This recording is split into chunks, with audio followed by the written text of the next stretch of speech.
اور پاکستان کی جو معاشی اور سیاسی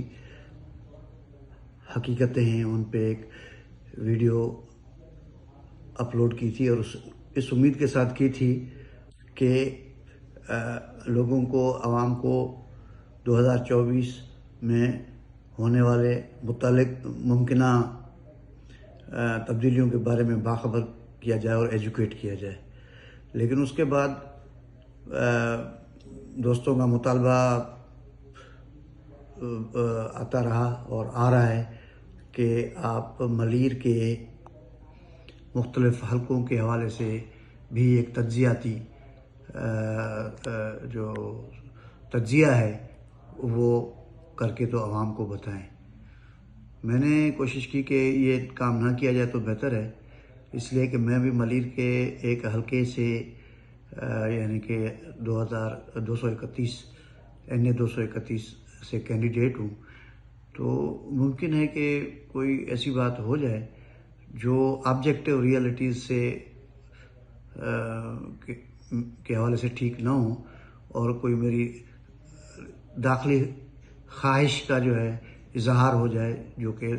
سننے والوں کو، دیکھنے والوں کو اور جو بھی متعلقین ہیں ان کے لیے ایک صحیح نہیں ہوگا۔ لہذا انسان کو ہمیشہ ریئلسٹک ہونا چاہیے، لیکن اصرار بہت زیادہ بڑھ رہا تھا، تو اس لیے میں نے سوچا کہ میں سارے ملیر کے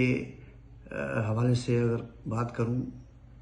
تو وہ بہتر نہ ہوگا، بہتر ہے کہ اپنے حلقے کی بات کروں۔ 231 حلقہ جو ہے وہ بنیادی طور پہ ملیر کا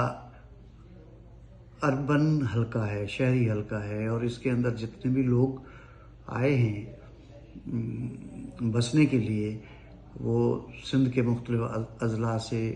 پنجاب سے اور مختلف جگہوں سے آئے ہیں، خاص طور پہ سرائکی بیلٹ سے جو آئے ہیں۔ تو اس نے یہاں کی جو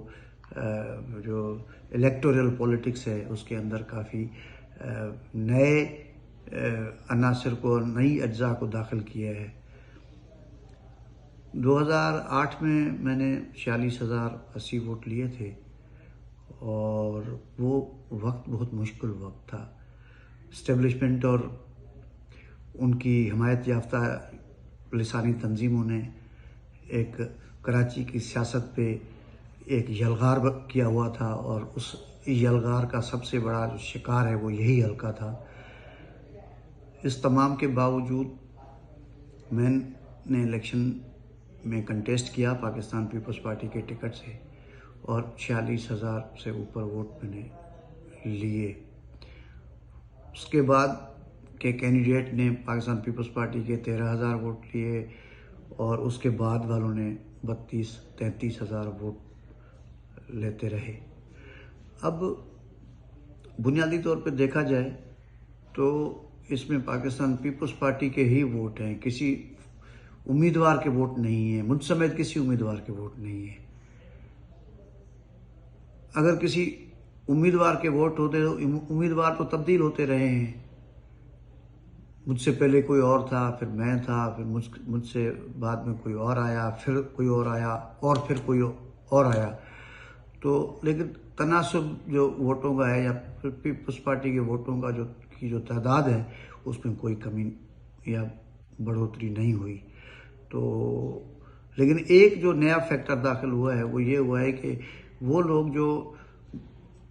پنجاب اور سندھ کے مختلف اضلاع میں رہتے تھے انہوں نے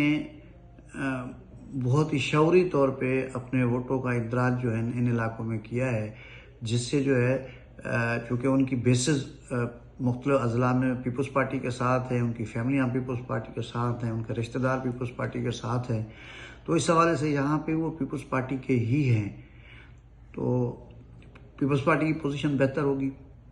اب یہ جو تجزیہ ہے وہ تجزیہ جو صورتحال ہے، جو مختلف کنڈیشنز ہیں اس کو نظر میں رکھ کر بڑا آبجیکٹیولی جو ہے کیا گیا ہے۔ اس میں کوئی غلطیاں بھی ہو سکتی ہیں، لیکن مطلب پارٹی جو ہے کا جو بھی کینڈیڈیٹ ہوگا وہ یہاں سے جیت سکتا ہے، جیتنے کے امکانات ہیں، اور پارٹی جو ہے وہ اس بات پہ ضرور سوچا ہوگا کہ کون سے کینڈیڈیٹ جو ہے وہ اچھے ہیں، کس کی ریپوٹیشن ہے، کس کی سوشل بیس ہے، کس کی جو ہے نا وہ جو ووٹ ہے اس کو موبلائز کرنے کی صلاحیت رکھتا ہے، کون رکھ سکتا ہے. تو یہ ساری چیزیں ہیں، تو ان چیزوں کو ہمیں جو ہے نا وہ عوام کو بتانا ہے. بہت شکریہ.